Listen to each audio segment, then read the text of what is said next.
नमस्कार। पेंशन भोगियों से जुड़ी इस वक्त की दोहरी और सबसे बड़ी खबर पर आज हम बात करेंगे। देखिए, एक तरफ तो लाखों पेंशनर्स के लिए राहत की एक बहुत बड़ी उम्मीद जगी है, तो वहीं दूसरी तरफ नियमों में एक ऐसा बदलाव होने जा रहा है जो भविष्य की योजनाओं पर कई गंभीर सवाल खड़े कर रहा है।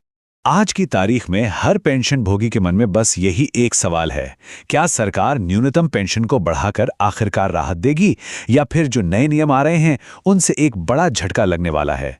चलिए आज इन दोनों ही पहलुओं को एक एक करके बारीकी से समझते हैं। तो सबसे पहले बात करते हैं उस खबर की जो लाखों पेंशनर्स के चेहरों पर एक नई उम्मीद की किरण लेकर आई है। ये एक ऐसा फैसला है जिसका इंतजार आप जानते हैं देश के करोड़ों बुजुर्ग ना जाने कितने सालों से कर रहे थे। देखिए, आज की हकीकत तो यही है कि सिर्फ 1,000 रुपए की मामूली पेंशन में गुजारा करना लगभग नामुमकिन हो गया है। महंगाई आसमान छू रही है, दवाइयों और इलाज का बोझ लगातार बढ़ रहा है और रोजमर्रा की जरूरतें, ये सारी चुनौतियां मिलकर इस छोटी सी रकम को एक सम्मानजनक जीवन जीने के लिए पूरी तरह नाकाफी बना देती हैं। और सुनिए, ये सिर्फ पेंशनर्स का दर्द नहीं है, ये आप देश की संसद की आवाज भी है। श्रम मामलों की संसदीय स्थायी समिति यानी पार्लियामेंट्री स्टैंडिंग कमेटी ने अपनी रिपोर्ट में साफ साफ कह दिया है कि मौजूदा पेंशन आज के हालात में बिल्कुल भी किसी भी लिहाज से पर्याप्त नहीं है। इस एक बयान ने पेंशन बढ़ोतरी की मांग को जबरदस्त ताकत दी है। तो सवाल उठता है कि पेंशन अगर बढ़ेगी तो कितनी? जो खबरें आ रही हैं उनके मुताबिक सरकार न्यूनतम पेंशन को 1,000 रुपए से सीधा 3 गुना, जी हां 3 गुना बढ़ाकर 3,000 रुपए करने पर बहुत गंभीरता से विचार कर रही है। अगर ऐसा होता है तो ये यकीनन एक बहुत बड़ी राहत होगी। लेकिन यहां एक और सवाल है, अगर ये बढ़ोतरी इतनी ही जरूरी है तो फिर इसमें इतनी देरी क्यों हो रही है?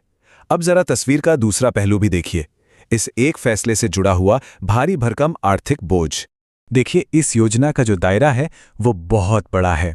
देश भर में लगभग 78 लाख पेंशनर्स EPS 95 के तहत आते हैं, और जब बात इतनी बड़ी आबादी की हो तो कोई भी फैसला बहुत सोच समझ कर ही लेना पड़ता है। और यही है सरकार के सामने सबसे बड़ी चुनौती। अगर न्यूनतम पेंशन को 3,000 रुपए किया जाता है तो सरकारी खजाने पर हर साल करीब करीब 18,000 करोड़ रुपए का अतिरिक्त बोझ आएगा। इसी विशाल आंकड़े की वजह से अंतिम फैसले पर लगातार मंथन चल रहा है। चलिए अब आते हैं उस दूसरी बड़ी खबर पर जो उम्मीदों के बीच कहीं ना कहीं चिंता की एक लकीर खींच रही है। यह बदलाव जुड़ा है EPS 95 के नए ड्राफ्ट नियमों से, और इसका असर भविष्य की पेंशन पर पड़ सकता है। अच्छा, इसे समझने के लिए पहले यह जानना जरूरी है कि यह हायर पेंशन ऑप्शन आखिर था क्या। अगर सीधे शब्दों में कहें तो ये कर्मचारियों को अपनी पूरी सैलरी पर पेंशन कंट्रीब्यूशन देने का एक मौका देता था, ताकि रिटायरमेंट के बाद उन्हें ज्यादा पेंशन मिल सके। वैसे इस विकल्प का सफर भी काफी उतार चढ़ाव भरा रहा है। 2014 में इसे सिर्फ 1 साल के लिए लाया गया था, फिर मामला अदालतों तक पहुंचा और 2022 में सुप्रीम कोर्ट के आदेश के बाद लोगों को दोबारा अप्लाई करने का एक और मौका मिला। लेकिन अब कहानी एक नया मोड़ ले रही है, और बड़ी खबर यही है, EPS 95 के जो नए ड्राफ्ट नियम आए हैं उनमें से इस हायर पेंशन वाले क्लॉज को हटा दिया गया है। EPFO का तर्क ये है कि ये एक सीमित समय का विकल्प था और उसकी मियाद यानी डेडलाइन अब पूरी हो चुकी है। तो एक तरफ अच्छी खबर है और दूसरी तरफ ये चिंताजनक बदलाव। इन दोनों का पेंशन भोगियों के लिए आखिर मतलब क्या है? आइए अब इसका पूरा विश्लेषण करते हैं।